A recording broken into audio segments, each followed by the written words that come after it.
We will not allow sub-Saharan Africa to escape that. Okay, we do everything to keep sub-Saharan Africa where it is, also impoverished. It's absolutely vital for the prosperity of everyone else. So let's get clear about that. Okay, and this means all the economic structures, all the global institutions, and the economics we teach everyone is all designed to keep Africa exactly where it is. And whether it is Europe or US or now China, it's always the same. We need Africa to be impoverished because we need those raw materials and we need them dirt cheap. Okay, so that's the message. It doesn't mean to say that there's nothing Africans can do. Of course there is. Okay, but this is the opposition that they're fighting. This is what it's about. Because if Africa does do something different, I assure you living standards of all those in Europe and North America and Asia is going to fall. Okay? And that is a big price to pay. I assure you that the West is not going to allow that without a big fight. Okay, so this is what it's fundamentally about. What I want to show you is how these structures are operating. It's just 20 minutes, so we can't do very much, but just to give you a little bit of an idea. And why I keep the ideology part there is because we are part of the producers of ideology.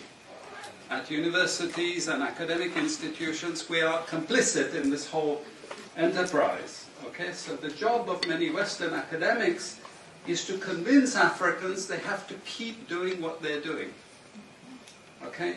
And to show them it's your fault that you're poor. It's not our fault. It's your fault that you're poor. You know? So this is what we do in academic institutions, and I want to show that as well. Let me just start. This is what it's basically about, so you know what it's about. But I want to just show you the extent to which Africa is specializing in the production of raw materials and basic agricultural goods. We know the basic forces that have caused this underdevelopment. We know it's colonization. I will not discuss that very much because my colleague speaker is going to go into some aspects of this. But I do want to discuss the global economic structures, the global financial institutions, and economic ideology, briefly, to give you a flavor of those. Let me start with this. You can't really see it so easily, but if those of you who are interested, you want the PowerPoint, I'm sure we can make it available to you. But the thing that you really need to see is the top line. Okay? And the extent of dependency is captured by this statistic at the top. Okay? And you compare it with all other income groups, and what you see is essentially in that one statistic how dependent sub-Saharan Africa is on raw material production. Okay? This is the very heart of what makes sub-Saharan Africa beat. Okay? Here, just to have a look at one very important additional statistic, with all this export coming from sub-Saharan Africa, how much does sub-Saharan Africa account for in terms of global trade value? We know there are vast resources coming from there, but look at the bottom line in terms of global trade value. Look at that.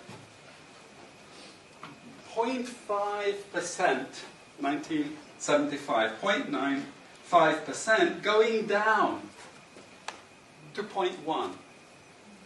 To 0.1. Meaning that with all these vast resources being produced, how much are they getting for it? Nothing. Nothing. This is a very significant piece of data. Then I just want to show you what has happened to sub-Saharan Africa, because what we know, and from all studies, no country ever develops without manufacturing. Okay, producing raw materials will not take you anywhere. Producing basic agricultural goods will not take you anywhere. And let's have a look at how much manufacturing activity takes place in sub-Saharan Africa. We can look over the last 15 odd years, 15, 20 years. And we see manufacturing has actually declined as a percentage of the total. This is percentages of total production in sub-Saharan Africa. How much of it is accounted for by manufacturing? So this figure here is 17% of the total.